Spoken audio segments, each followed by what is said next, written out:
Next equation is NaOH plus Cl2 arrow NaCl plus NaClO3 plus H2O। अब इसको balance करना है तो सबसे पहले जो मुझे रूल फॉलो करना है कि ये कोई ऐसा एलिमेंट देखना है जो बिल्कुल अकेला प्रेजेंट है, जिसके साथ कोई भी दूसरा एलिमेंट प्रेजेंट नहीं है। जैसे यहाँ पर क्लोरीन है, क्लोरीन अकेला ही एलिमेंट प्रेजेंट है, इसके साथ कोई भी दूसरा एलिमेंट प्रेजेंट नहीं है, तो इसको सबसे लास्ट में बैलेंस करना है। अब सेकंड लास्ट नंबर के लिए हमें कोई एक ऐसा एलिमेंट चूज़ करना है जो इस क्लोरीन के साथ प्रेजेंट है अकेला। अब जैसे यहाँ पे देखूँ, यहाँ क्लोरीन नहीं है, यहाँ पे अगर मैं देखूँ तो सोडियम जो है वो क्लोरीन के साथ प्रेजेंट है। यहाँ पर सोडियम ऑक्सीजन दोनों है, यहाँ पर क्लोरीन नहीं है। यहाँ पर सोडियम ऑक्सीजन क्योंकि दोनों है तो मुझे ये ऐसा कंपाउंड नहीं चाहिए। मुझे चूज़ करना है एक ऐसा कंपाउंड जिसमें क्लोरीन के साथ दूसरा एक अकेला ही एलिमेंट प्रेजेंट हो, जैसे NaCl में सिर्फ सोडियम प्रेजेंट है। तो इसका मतलब है क्लोरीन को सबसे लास्ट में बैलेंस करना है और सेकंड लास्ट पे मैं बैलेंस करूँगी सोडियम को, सोडियम सेकंड लास्ट नंबर पर। अब इनके अलावा मेरे पास अब बाकी एलिमेंट्स जो बचते हैं वो मुझे देखने हैं कि कौन कौन से हैं। तो मेरे पास ऑक्सीजन रहता है और हाइड्रोजन रहता है। तो इन दो एलिमेंट्स को मैंने अल्फ़ाबेटिकल ऑर्डर में बैलेंस करना है। जैसे H पहले आएगा, अल्फ़ाबेटिकल ऑर्डर में H पहले आता है तो H को मैं पहले बैलेंस करूँगी, O बाद में आता है तो O को बाद में बैलेंस करूँगी।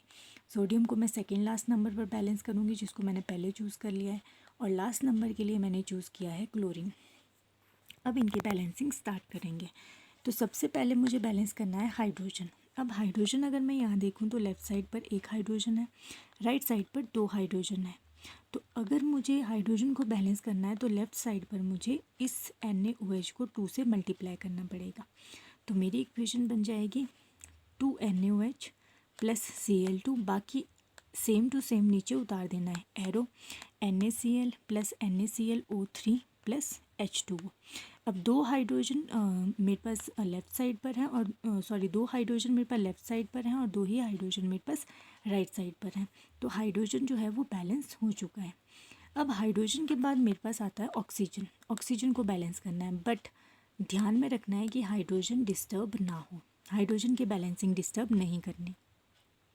तो ऑक्सीजन को अगर मैं इस इक्वेशन में बैलेंस करूँगी तो मुझे देखना है लेफ़्ट साइड पर मेरे पास 2 ऑक्सीजन है, राइट साइड पर अगर मैं देखूँ तो मेरे पास 3 + 1 4 ऑक्सीजन है। तो अगर मुझे लेफ़्ट साइड भी 4 ऑक्सीजन करने हैं तो मुझे इस NaOH को 2 से मल्टीप्लाई करना पड़ेगा, फिर ये 4 हो जाएगा। 4 ऑक्सीजन है लेफ़्ट साइड पर और 4 ऑक्सीजन है राइट साइड पर। तो अब मैं क्या करूँगी, NaOH को 2 से मल्टीप्लाई करूँगी, तो मेरे पास इक्वेशन बन जाएगी 4NaOH प्लस Cl2 वैसे का वैसा रखना है, एरो NaCl भी SH, NaClO3 भी SH उतार देना, प्लस H2O। अब मेरे पास ऑक्सीजन बैलेंस हो चुकी है, 4 ऑक्सीजन आइटम्स मेरे पास दोनों साइड पर हैं।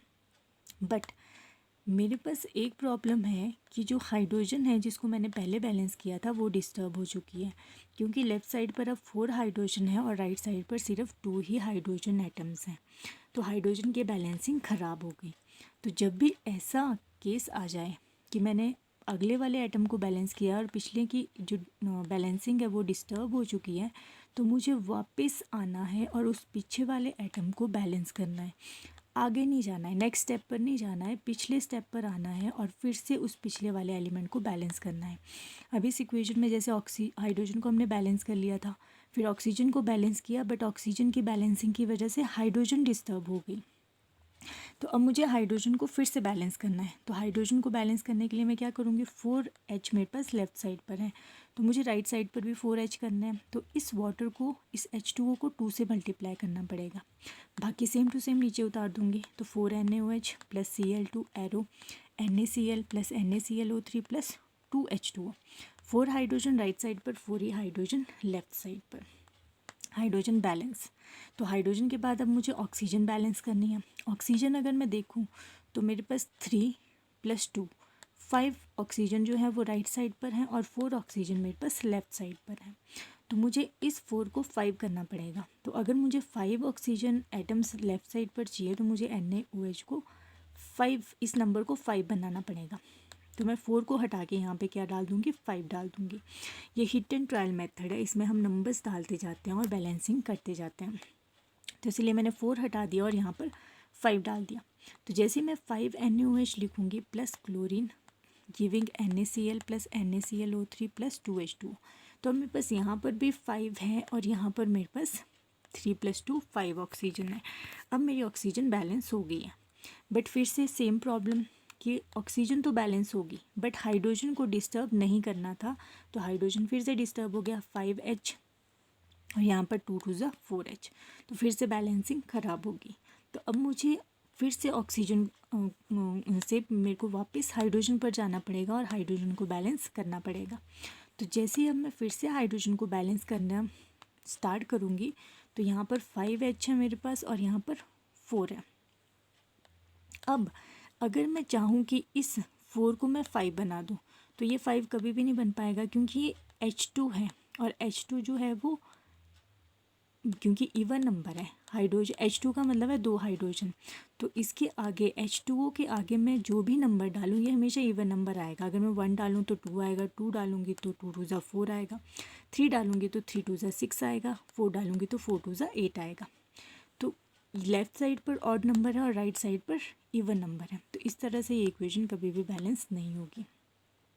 तो इसीलिए मुझे क्या करना पड़ेगा, अब यहाँ पर 5 है, यहाँ मैंने ट्राई किया तो 2 2 4 4 से बैलेंस नहीं हुआ, फिर मैंने 3 ट्राई किया 3 2 6, तो राइट साइड पर 6 है, लेफ़्ट साइड पर 5 है, फिर बैलेंस नहीं हुई। तो अब मुझे क्या करना पड़ेगा, हाइड्रोजन को राइट साइड पर 6 है तो लेफ़्ट साइड पर भी 6 हाइड्रोजन बनानी पड़ेगी। तो मैं क्या करूँगी, NaOH के सामने से 5 हटा दूँगी और यहाँ पर 6 नंबर डालूँगी। जैसे ही मैं यहाँ पे 6 डालती हूँ, 6 NaOH plus Cl2 giving NaCl plus NaClO3 plus 3H2O। अब हाइड्रोजन मुझे सबसे पहले देखना है, क्योंकि हाइड्रोजन की बैलेंसिंग हो रही है, तो 6 हाइड्रोजन लेफ़्ट साइड पर है और 3 2 6 ही हाइड्रोजन राइट साइड पर है, तो हाइड्रोजन बैलेंस हो गई। अब हाइड्रोजन की बैलेंसिंग के बाद मुझे बैलेंस करनी थी ऑक्सीजन। ऑर्डर हमने रखा था hydrogen, oxygen, sodium and chlorine, तो हाइड्रोजन बैलेंस होगी 6 6 दोनों साइड। अब मुझे ऑक्सीजन बैलेंस करनी है। हाइड्रोजन क्योंकि 6 हो चुकी है, मैं ऑक्सीजन देखूंगी 6 ऑक्सीजन मेरी लेफ़्ट साइड पर है और 3 + 3, ये O है तो O के आगे 3 लगा है तो मतलब 3, यहाँ पर O के साथ 3 लगा है तो 3 3 6, 3 + 3 6, तो 6 ही लेफ़्ट साइड पर है और 6 ही ऑक्सीजन मेरे पास राइट साइड पर है। तो ऑक्सीजन भी मेरे पास बैलेंस्ड है और हाइड्रोजन भी डिस्टर्ब नहीं हुआ, तो इसलिए हाइड्रोजन भी बैलेंस होगी, ऑक्सीजन भी बैलेंस होगी। अब नेक्स्ट मुझे बैलेंस करना है सोडियम। तो अब जब मुझे सोडियम बैलेंस करना है तो ये ध्यान में रखना है कि हाइड्रोजन भी डिस्टर्ब ना हो और ऑक्सीजन भी डिस्टर्ब ना हो। तो लेफ़्ट साइड अगर मैं देखूं तो लेफ़्ट साइड मेरे पास आते हैं 6 सोडियम और राइट साइड अगर मैं देखूं तो मेरे पास है 5 + 1, सॉरी ऊपर वाली इक्वेशन में देखना है। लेफ़्ट साइड में अगर मैं देखूं तो मेरे पास 6 सोडियम है और राइट साइड पर अगर मैं देखूं तो 1 + 1 2 सोडियम है। अब इसको मुझे 6 बनाना है। अब अगर मैं राइट साइड पर देखूं तो सोडियम NaCl में भी प्रेजेंट है और सोडियम NaClO3 में भी प्रेजेंट है। तो इस टाइप का जब कोई सिचुएशन हो, केस हो, तो इसमें अलग अलग पॉसिबिलिटीज़ ट्राई करनी पड़ती हैं। पॉसिबिलिटीज़ का मतलब है कि मुझे अलग अलग ऑप्शंस देखने पड़ेंगे कि कैसे मैं राइट साइड पर भी 6 सोडियम बना सकती हूँ। तो फर्स्ट पॉसिबिलिटी है कि मैं NaCl के साथ 1 लिखूँ और NaClO3 के साथ 5 लिखूँ। सेकंड है NaCl के साथ 2 लिखूँ, NaClO3 के साथ 4 लिखूँ। थर्ड ऑप्शन है कि मैं दोनों के साथ ही 3 3 लिखूँ, 3 NaCl और 3 NaClO3। And fourth option is 4 NaCl and 2 NaClO3। And last option है कि 5 NaCl प्लस 1 NaClO3। अब इनमें से कौन सा ऑप्शन मुझे चूज़ करना है, ये मुझे ध्यान में रखना है कि हाइड्रोजन और ऑक्सीजन डिस्टर्ब ना हो, कोई ऐसा ऑप्शन। तो अगर मैं फ़र्स्ट ऑप्शन चूज़ करती हूँ तो यहाँ पर मेरे पास NaClO3 के साथ 5 आ जाएगा, जिसकी वजह से क्या होगा, 5 3 15, ऑक्सीजन का जो नंबर है वो चेंज हो जाएगा, तो इसीलिए फ़र्स्ट ऑप्शन कैंसिल हो गया। सेकंड ऑप्शन अगर मैं देखूँ तो NaCl के साथ 2 चला जाएगा, कोई प्रॉब्लम नहीं है। NaClO3 के साथ 4 आ जाएगा, फिर से 4 3 12, ऑक्सीजन का नंबर चेंज हो जाएगा, तो ये भी कैंसिल। अब अगर मैं थर्ड ऑप्शन देखूँ तो दोनों के साथ 3 3 है। फर्स्ट NaCl के साथ मुझे कोई प्रॉब्लम नहीं, बट NaClO3 के साथ देखूँ तो 3 3 9, फिर ऑक्सीजन डिस्टर्ब हो गया। फोर्थ ऑप्शन है 4 NaCl एंड 2 NaClO3, इसमें भी ऑक्सीजन डिस्टर्ब हो जाएगा। तो लास्ट ऑप्शन रहता है 5 NaCl प्लस 1 NaClO3, जो कि एक ऐसा ऑप्शन है जिसमें ऑक्सीजन डिस्टर्ब नहीं होगा और इसको मैं आसानी से आसानी से सोडियम को भी बैलेंस कर सकती हूँ। तो 6 सोडियम मेरे पास लेफ्ट साइड पर आ गया और 5 + 1 6 ही सोडियम राइट साइड पर आ गया without disturbing oxygen and hydrogen. तो अब हाइड्रोजन भी बैलेंस्ड है, ऑक्सीजन भी बैलेंस्ड है और सोडियम भी बैलेंस्ड है। अब लास्ट मुझे रहता है क्लोरीन बैलेंस करना। अब क्लोरीन की बैलेंसिंग के लिए लेफ़्ट साइड पर 2 क्लोरीन है, राइट साइड पर 5 + 1 6 क्लोरीन आइटम्स हैं। तो अगर मुझे लेफ़्ट साइड पर भी 6 करना है तो सिंपली क्लोरीन को मुझे 3 से मल्टीप्लाई करना पड़ेगा। तो इक्वेशन मेरे पास बन जाएगी 6 NaOH 3 Cl2। क्योंकि मैंने क्लोरीन को 6 बनाना है तो मुझे लेफ़्ट साइड पर इस क्लोरीन को 3 से मल्टीप्लाई करना है और बाकी सेम टू सेम नीचे उतार देना। तो मेरे पास बन जाएगा 6 NaOH + 3 Cl2 arrow 5 NaCl + 1 NaClO3 + 3 water. अब इस इक्वेशन में सोडियम भी बैलेंस्ड है, ऑक्सीजन भी बैलेंस्ड है, हाइड्रोजन भी बैलेंस्ड है और क्लोरीन भी बैलेंस्ड है। तो ये इक्वेशन पूरी तरह से बैलेंस हो चुकी है।